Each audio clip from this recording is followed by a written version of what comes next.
For a number of hours, the Turkish coup plotters took control of buildings, media outlets, and the bridges in both countries, in both cities rather, in Istanbul and Ankara. But the attempted coup was short-lived. I'd like to bring back Gulnur Aybet to discuss the pro-coup military tactics, or lack thereof.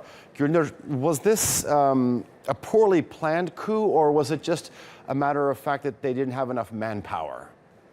Yeah, I mean, in terms of planning, I think, it was planned well, in the sense that, that there were jets flying and helicopters, and the fact that they moved in very quickly. So, I mean, it's very difficult to get a tank onto a bridge before closing main roads. So it was done very quickly, because by the time, I remember that night, at first I was at the UK consulate at a party, and then I went to NTV, I was on live TV. None of us knew this was happening. It was only after I left the TV studio, I was actually one of the first people to get stuck on the bridge. And then I realized what was going on.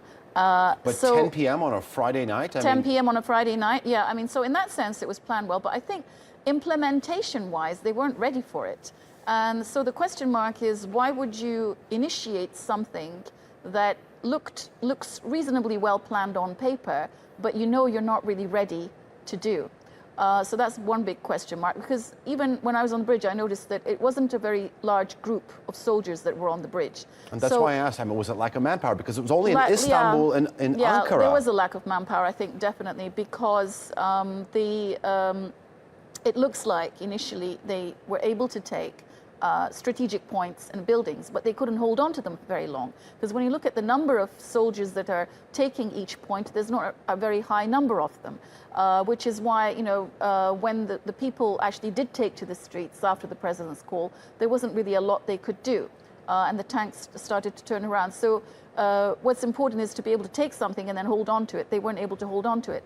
So in that respect, I think, it was very thinly spread in terms of manpower. And you're right, it was only in Istanbul and Ankara.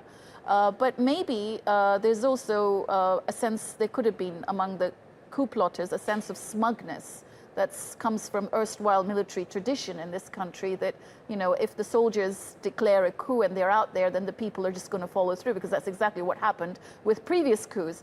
But then when you look at 1980, I mean, that was actually initiated by the very higher echelons of the chief of staff, including the chief of staff himself, and there was a lot more manpower, so they had full control. Here we're actually seeing a fracture in the armed forces, where it's deeply divided as to with regards to this coup in any case, because we've seen senior commanders, including the chief of staff himself, against the coup, but we've also recently seen arrests of some very high-ranking officers, which is also very puzzling, because initially we thought it would be something that was initiated by a group of colonels, or maybe soldiers that are not ranking that much higher in the armed forces.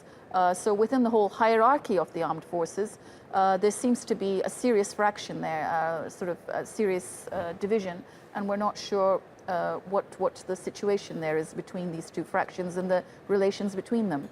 Okay, Gulnur, thank you very much for the time. We're going to have much more from you a little later on. Okay.